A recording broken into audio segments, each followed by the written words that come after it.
Welcome everyone, and thank you for joining us for our digital Q&A session with Bella Hatty. Before we begin, I'd like to acknowledge that I'm speaking to you here from the traditional lands of the Kaurna people. I recognise their connection to the land, waters and the skies, and I pay my respect to their elders past, present and emerging. I extend those respects to all Aboriginal and Torres Strait Islanders here today. My name is Amy Pollard and I'm a space communicator here at the Australian Space Discovery Centre here in Adelaide. And today I'll be assisted behind the scenes by Tegan Duke. If you have any questions during our chat today, please submit them through the Q&A or ask your teacher to send them through for you and I'll pass them along to our guest. One last piece of housekeeping, our session will be wrapped up at 2:45 Australian Central Daylight Time today, but we invite you to stop by the Discovery Centre or drop us a line via the contact details on our website. Okay, so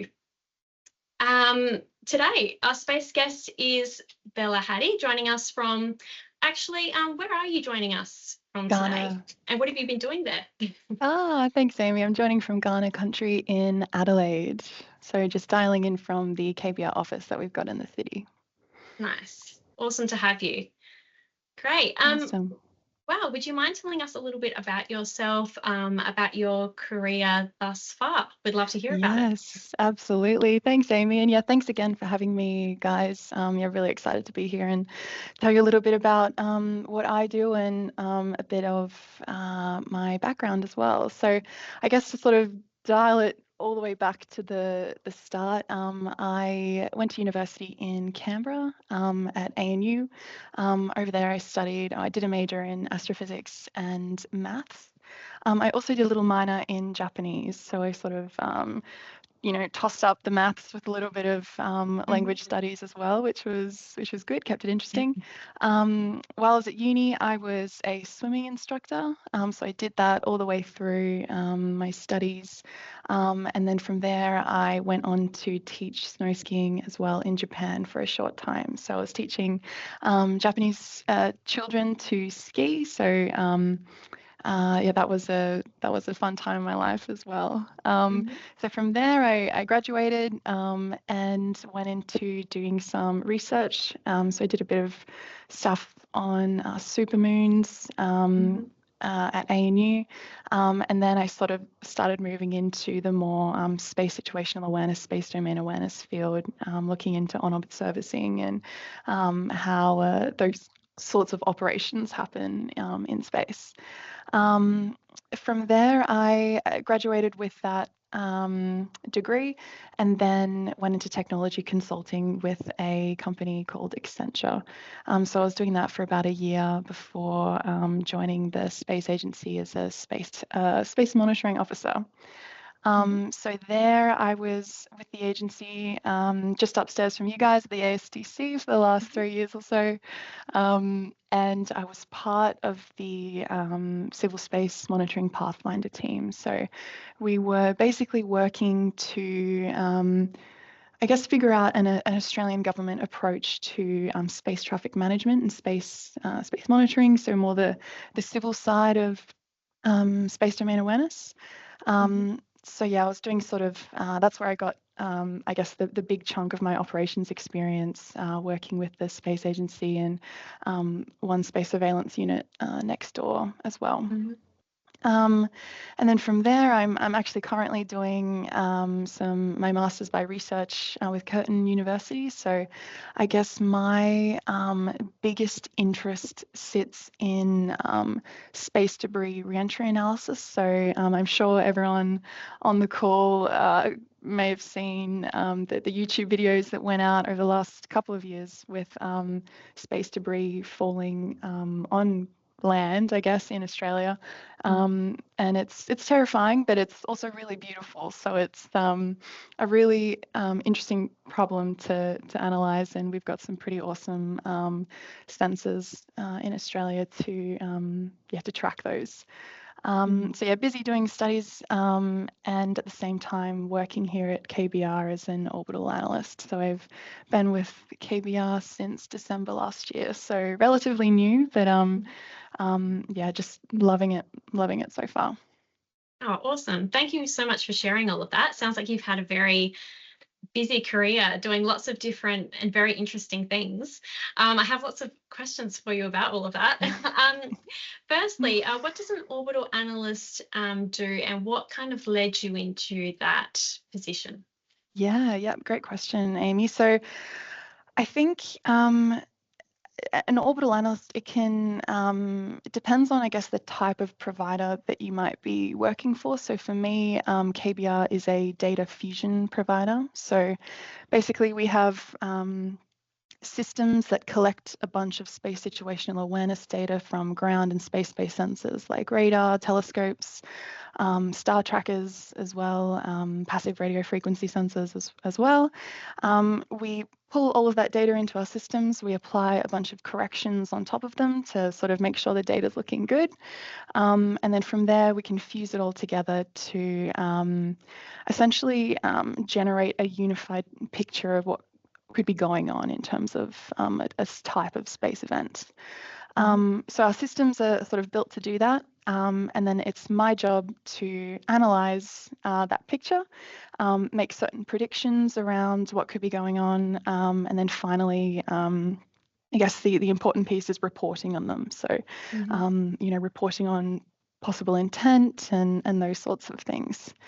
So as I sort of said before, I recently finished my systems training in the US. And I think that, it's great having a math and physics background when it comes to doing orbital analytics, but I think knowing how to operate your system is key. I think in my experience over the last couple of years, I've operated a series of different tools, and they all do things slightly differently. So it's sort of knowing the ins and outs of your systems and being able to use it in a way that can generate the most valuable, the most accurate sort of reporting, I suppose, at the end of the day.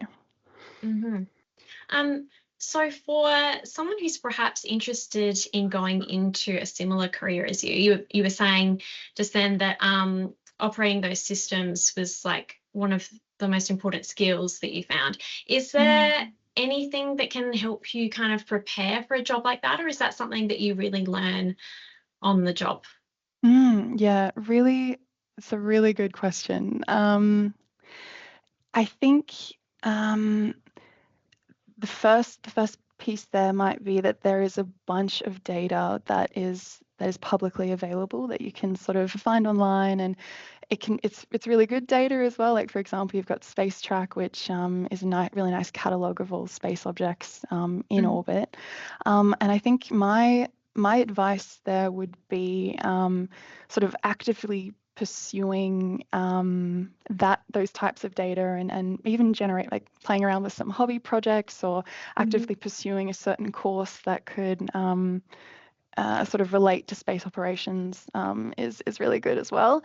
So I think, getting a hold of that free data, figuring out what it's telling you, and trying to generate some unique insights from it can be good as well. I think the second piece to that as well is finding a mentor to sort of help guide you through that process. So I think, finding someone that you look up to in the industry, or and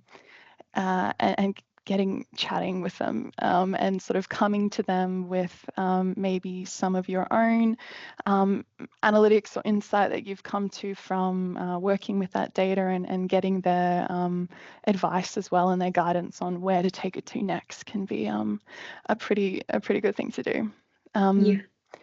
Yeah, and I think finally going to events as well. I know that it can be really difficult and expensive to get to different events, but a lot of value comes from that networking piece and those incidental conversations of saying, hey, I've done this, what do you think? Like, that can be useful as well. Yeah, definitely. Very good advice. You touched on how trying to find a mentor can be really helpful. Is that something that you have found yourself? Yes, definitely. I think I've probably got a few different mentors in my life at the moment, and they can be from all different parts in your life, in terms of even life coaches. Like, they can be completely outside of your field, but just be really provide really good guidance for you just generally in terms of your career pathways and where you want to take it. But I think for me, and I guess one of the benefits of still being in academia is that, you are exposed to a bunch of different students and researchers all actively trying to solve different problems in the field. And so finding someone who is addressing a problem that you're passionate about and then sort of latching on and coming along for the ride can be really great as well. And so I think, hanging on to those connections is really important. I think particularly when you're moving through your career, you might be saying goodbye to one place and starting somewhere new, but maintaining your friends and your connections from the previous place is really important too. Yeah, awesome. And I'm curious whether you because when I was a kid, I didn't quite know firstly, I wanted to be an actress, but obviously I'm in a bit of a different career now. I'm curious as to whether you always knew that you wanted to go into a space career, or, what was that sort of pivotal moment that made you realize, like, oh, I think this is where I really have a strong interest and what I would like to pursue? Yeah, another good question. I think I always did know I wanted to go into space, and I guess just thinking about where it all started, I probably, like a lot of kids when I was younger, I believed in magic, and I just really, you're watching Harry Potter, you're watching all of those different films, and you just really want magic to be real. And so I think at a really early age, I was sort of it became a bit of an obsession, trying to prove that magic is real, or prove that that it was real. And so I always believed that I could find answers in space, and so I think that's where it sort of started at an early age. And then from there, it probably evolved at some point as I, started studying and at uni and everything, and eventually sort of evolved into a desire to answer some of those bigger questions, like, where did we come from and how did we get here? And, there's a bunch of different ongoing experiments now to answer some of those questions. And so I had a major desire to get into more of the research and academics field to help answer those questions. But I think from there, as I kept sort of digging and then came across, gained an understanding of how much stuff we're sending into space and how much congestion is already there. I think I had a moment where it was quite sad to think about the impact it could have on those types of experiments in terms of even just visibility through the atmosphere, and the thought that, putting more stuff up there could impact those experiments was really hard to hear, and hence I sort of jumped into doing SSA and SDA as like a drive to sort of defend or protect those experiments, because if we can operate safely and sustainably in space, it's just, yes, not only those experiments will benefit from them, but it has a flow-on effect to everything else that we do on Earth. So No, absolutely. And space junk is something that we talk about all the time at the centre, because it is, important to raise awareness. And it's something that, obviously affects your work quite a bit. How would you like to see the issue combated, or is there anything that you're aware of that people or companies are currently doing at the moment to combat space junk? Yeah, really good question, Amy. I think that there's so many different things going on to address the problem, which is amazing to see. You've got, I think of Space Machines companies here in Australia that are building on-orbit servicing spacecraft, which I think is fantastic to sort of address that direct remediation of debris in space. And it's really awesome technology about sort of, grappling space debris and using it as fuel for propulsion systems, like just, really cool stuff like that. But I do think a key piece there as well is, the regulations play a pretty important role in terms of, regulating objects to go to space. And I guess, this is sort of related to my studies as well. It's a really interesting piece looking into the survivability of debris on re-entry into the atmosphere, and why we're having these situations where debris should be burning up and it's not. And so it's sort of understanding why that is happening, and moving towards making sure it's burning up, but also making sure that when our objects arrive in space, they're working, and if they're not, having the appropriate measures to resolve that too. This is a very specific question, but it just came into my mind. If it's too technical, please let me know. Go but ahead. I didn't realize that I guess my limited understanding of like re-entry, I didn't realize that some objects like weren't able to burn up in our atmosphere. I mean, obviously if there's like bigger objects, then they may struggle to completely, but what are some of the reasons why objects aren't burning up in the atmosphere? Or can you tell us a little bit more about that issue? Yeah, absolutely. So I think when we are looking at space debris re-entries, are sort of breaking it up into three specific types of re-entries. I think the first one is returns. So they're the ones like you may have seen the news with VADA. It's sort of a controlled return of a sample that's really well tracked and really well controlled, and it landed down in South Australia, and it all went really well.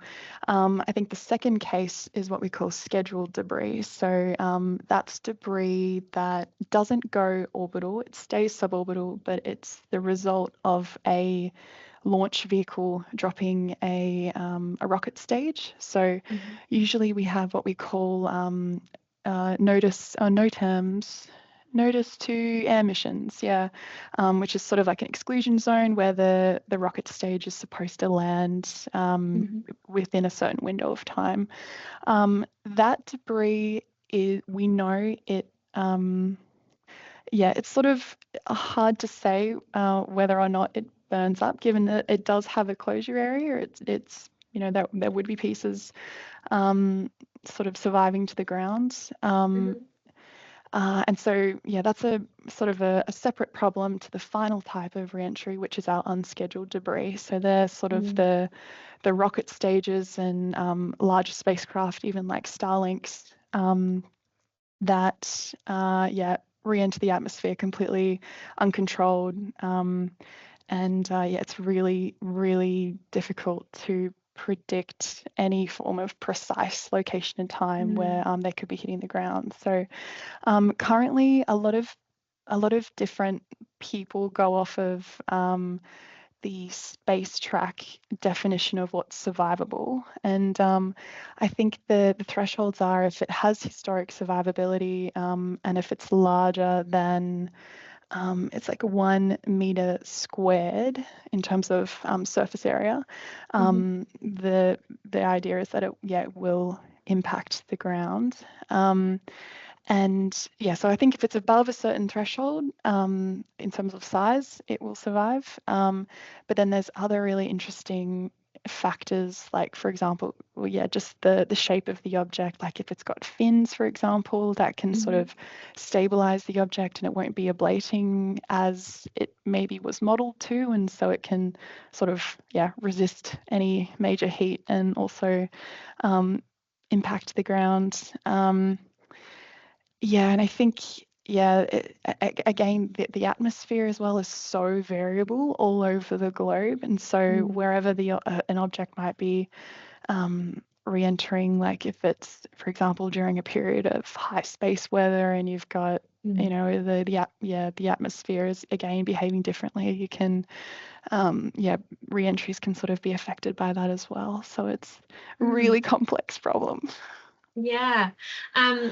Solar activity is something I find really interesting, actually. I'm currently working on a presentation on geomagnetic storms. Nice. Yeah, I think it's really cool. How much does space weather affect your work, whether it's your master's or your job as an orbital analyst? Like, how important is space weather in those areas? Yeah, it's super important to sort of a major sort of perturbing factor when we're doing all kinds of orbital analytics work. So incorporating stuff like solar radiation pressure, so the impact of actual photons on a spacecraft is definitely sort of factored into a lot of our methods when we're sort of generating or doing orbit determination and that sort of thing. I think the main thing with space weather is how it's felt in low Earth orbit and how it sort of increases drag on a lot of the objects in LEO. And I think this is when I was working back at the Space Agency. We had it was just really interesting looking at the orbit degradation trends when we were going through periods of space weather and how just objects were decaying so much faster than they otherwise would. And so I think it's really interesting to see those trends from an analytics perspective. And I guess, it's on the satellite operators to sort of know how to counteract those effects and make sure that they're station keeping to sort of maintain position and that sort of thing. So you tend to see, orbit degradation, and then the spacecraft will go ahead and try and correct the effects. And so it's sort of this constant tug of war. So super important. Sounds like there's a lot of different things that you're juggling all at once in your job. Space is a pretty crazy place. There is a lot of curveballs. Yeah, we love it. Yeah. I wanted to touch on something that you mentioned in your intro. It was research that you were doing on supermoons. Yes. And so I'd love if you could give the audience just like what is a supermoon, and also why we're interested in researching it. Yes, absolutely. So it's a bit of a funny story. The research project that I did, but it does touch on some pretty important things, I think, when it comes to doing astrophysics research in the field. So I think firstly, supermoon is when the moon in its orbit around the Earth, it has it's an elliptical orbit, so it means that it's got times when it's closer to the Earth and then times that it's further away. And so a supermoon is when the moon is closest to the Earth, so it can look really, really large in the sky. And so my research was actually sort of spun out of an article that was published in a medical journal about, and the researcher had done all of this work to say that during nights of a supermoon, there were more roadside accidents. So essentially more people were having accidents on the roads, and there were more sort of fatalities and injuries and that sort of thing. And their reasoning for that was because of the supermoon and the effects that it can have on human biology in terms of gravity and sort of playing all of these cards like that. So the issue was that they misdefined a bunch of astrophysical principles and were drawing these conclusions about what a supermoon can do to the human body based on the physics of what's going on. And so my job was to go in and disprove that, or do it correctly, I suppose, using the same data. And so I did that and found that there was absolutely no correlation. And I think at the end of the day, it told me an issue of interdisciplinary science. Like, I think when you've got the medical fields and the physics fields, they don't necessarily talk to each other all the time. And so when you've got cases where there's a bit of a blur, there can be some issues that fall out of that. And yeah, I think it did also teach me some good skills on just not believing everything that you read, even if it is an accomplished published journal article. I think just the critical thinking aspect of that's really important. So you probably weren't expecting that answer No, there, I Amy, wasn't. but I wasn't. That's cool. I was definitely yeah. not expecting that at all. Yeah. Very cool story nonetheless. Um, what would you say is would you say is the most exciting or challenging, or perhaps rewarding experience that you've had in your career so far? Yep, absolutely. Um, I think for me, uh, doing what I'm doing now in terms of the diving deeper into more of the algorithms and different sort of applied methods to do initial orbit determination. So like when we're sort of talking about applying all the different types of perturbations to generate different orbits and that sort of thing, to solve maneuvers and all of that. I guess in summary, it's sort of that process of pulling in the raw data and then seeing it through to generate this nice product of this is what's going on, and this is what I recommend we do. I find I get a lot of satisfaction out of seeing that process through, and I think it's the first time in my career that I've been able to have that visibility of that process. I feel like at times, when you're wearing, different hats, you sort of see different parts of that process. But it's very rewarding seeing it through. Yeah, I bet. I can imagine. It feels like, I can imagine it would feel like having a positive sort of impact in space, being able to see it all happen Yeah, together and like the effects of it as well. yeah, and I think there's also an element of just sort of trusting the process too. I think previously I would just sort of sit at one end and pull out the analytics that someone else has done, which is probably which is awesome. But I like to sort of maybe have a bit more control in that equation, and I get a lot of satisfaction of being like, I did this, Yeah, So, yeah, for sure. yeah. Um,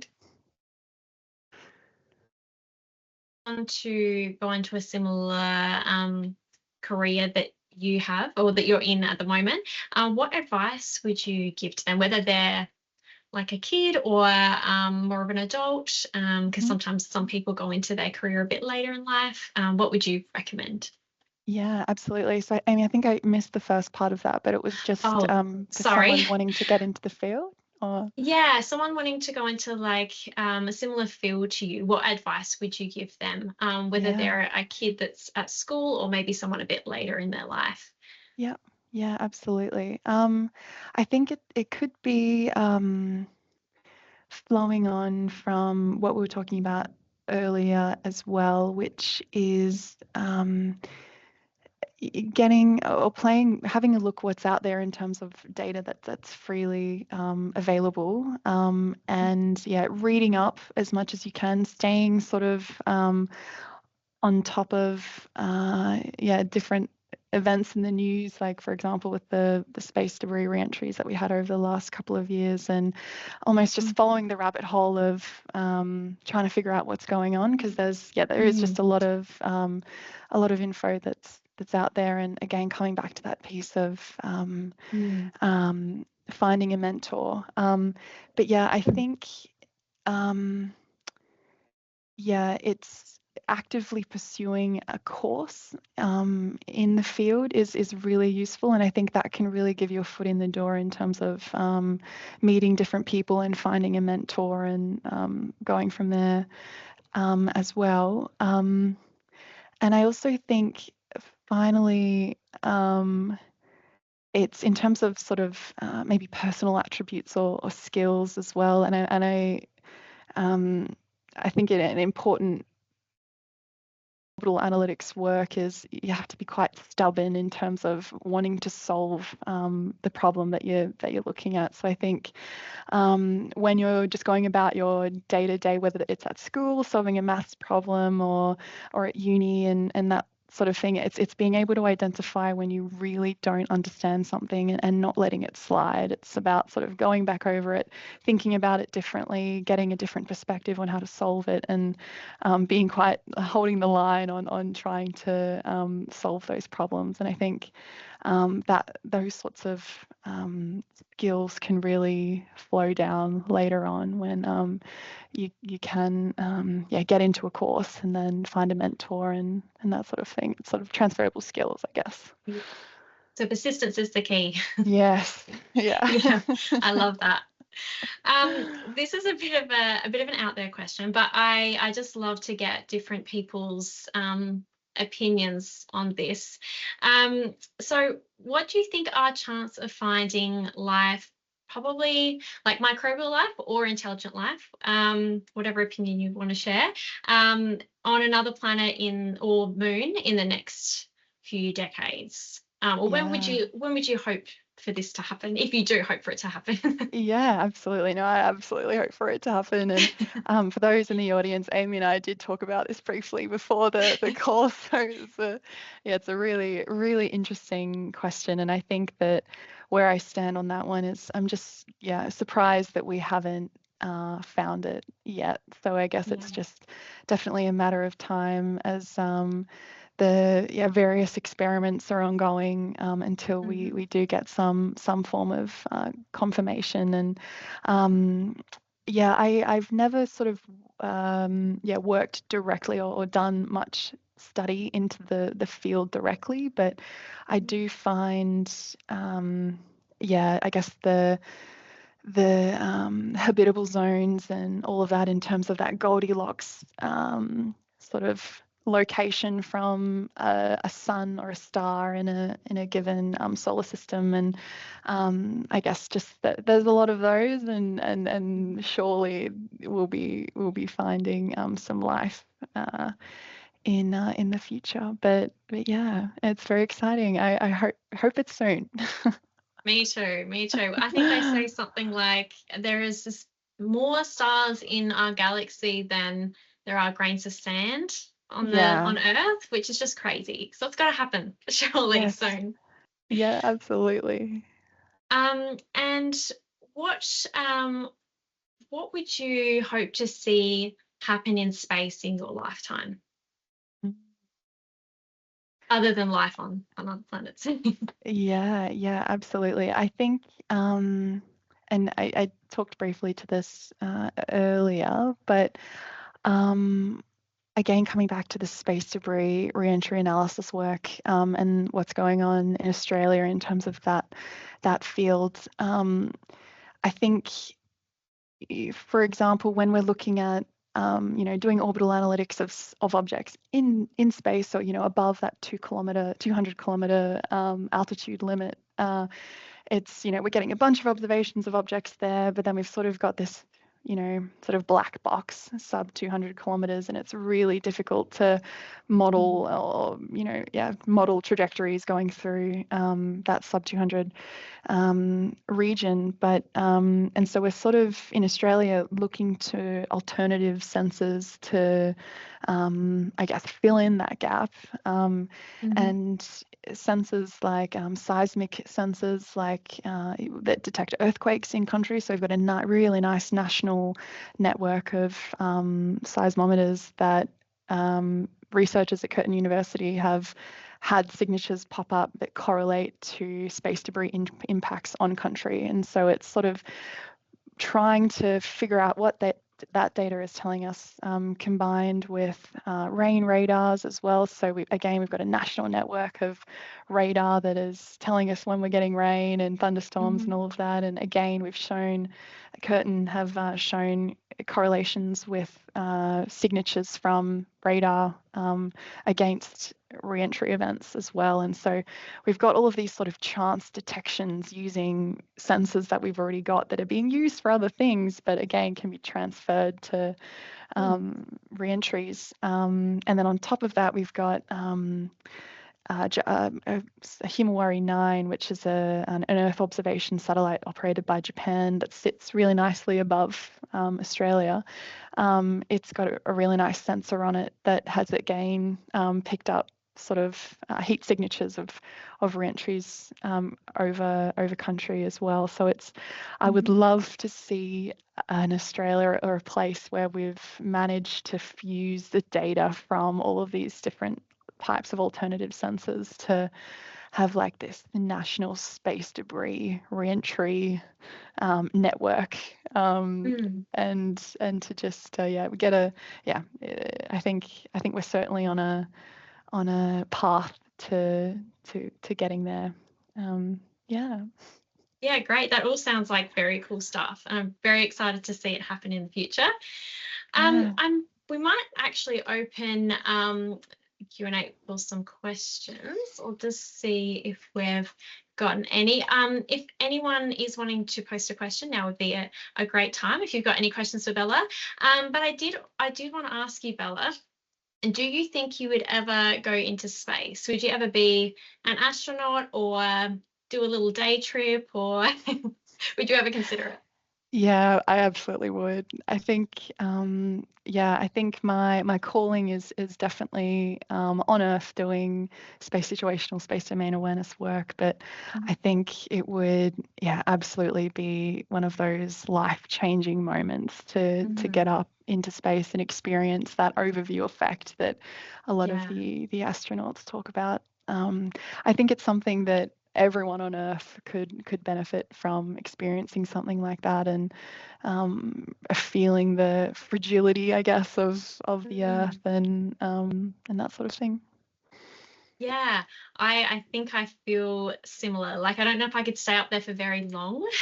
Yeah. Because it's maybe not the most comfortable of places. But I feel like I would just have to try it if the opportunity came about, Yes, I think. absolutely. Yeah. I think it's no, I hear you there, Amy. I think short term because it's not so good on the body, but absolutely. Yeah, easy. And so probably wouldn't want to go to Mars. I know that there was at one point, I don't know what company it was, but perhaps the US company that was looking to put people on on Mars and establish a base there. Do you think that that's something that you would ever consider? I don't think that they would have been allowed to come back though. So it would have been like a pretty incredible experience, but it would be hard not to, like, it'd be weird missing Earth. Yeah, I think I like going hiking and going to nice green parks too much to go to Mars. And I think it will definitely take a type of person that can sort of not resist, but be able to operate in an environment that isn't sort of immersed in a natural environment that I guess it's completely different to what we're used to here. So it would be dealing with those withdrawals and being able to function and to build something over on Mars. But I don't think that one's for me. I'll let someone else go. We won't reach out to you if that option becomes available. No, I'll let that call ring through. That's very fair. I don't think I could do either. You'd want to get a good bunch of people if you were to go, that's for sure. Yeah, absolutely. Now, I can see that we do have a question from Nathaniel Shearer. He says, what do you think could be done in Australia to boost our footprint in the space industry? Gosh, good question, Nathaniel. I think for me, just thinking about where Australia is, how we're positioned geographically, and a very good spot for launches and returns, sort of as we talked about with Varda coming down earlier this year. But also very strategically positioned for SSA and SDA. So I think for Australia to sort of lean into those, which we already are doing, lean into those sort of strengths that we've got, can be really great to sort of boost the industries associated with those fields. I might be biased because I know I am in SSA, SDA, but I think when we're looking at tracking objects in in orbit, like you need a global functioning system to maintain custody of those objects. And so being positioned where we are, we've really got an opportunity there to do some real good. Yeah, great. Thank you so much for that. And last question. So what would be your dream job, or are you already in your dream job? Like, some people aren't quite sure where they want to end up, but some people will have like a very definite goal that they've known since they came out of the womb. So I'm curious, like, what your goals are. Or if you're already in them. Yeah, another great question. I'm in my dream job where I'm at now, and I think I would, part of me, might want to go back into academia at some point, if I get sort of stuck into this reentry analysis problem and, need to devote more time to figuring out what's going on there. But I think, it's,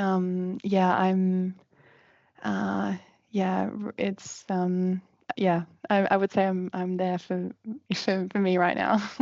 Oh, congrats. That's awesome. Not many people get their dream job. So that's awesome. And a bit of a random question, but you did mention that you were a snow ski instructor. I know this is a little left field, but I thought it was interesting because I went to America and Canada before COVID hit, and I had never done I'd never even seen snow. And I didn't do any sort of skateboarding or anything, but I went straight into snowboarding, and it was very, very tough. Oh my God, would good not for recommend. you. No. But how's that experience? Being an instructor as well, you must have been pretty good. To Amy, I wasn't very good, but I was better than the kids, and so that was the main thing. That's all you need. Yeah. No, I think I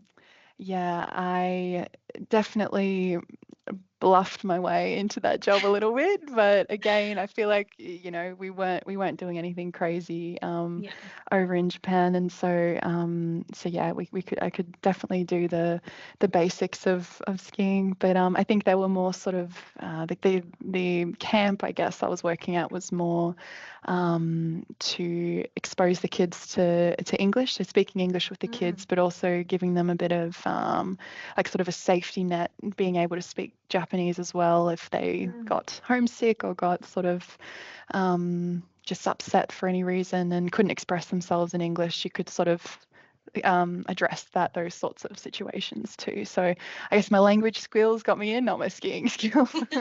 Oh, that's lovely. That sounds like a really cool job. And I'm glad that you bluffed your way through it, because I'm sure the kids would have loved it anyway. Thanks. It looks like that is all we have time for today. Thank you for joining us and listening to our space guests, and thank you so much, Bella Hatty, for sharing your stories with us. It's been fantastic. If you'd like to learn more about Space in Australia or how to become a space expert, please come and visit us at the Australian Space Discovery Centre. But thanks again, Bella. That was brilliant. Awesome. Thanks for having me, Amy. No See worries. you next time. See you then. All right. See ya. Bye.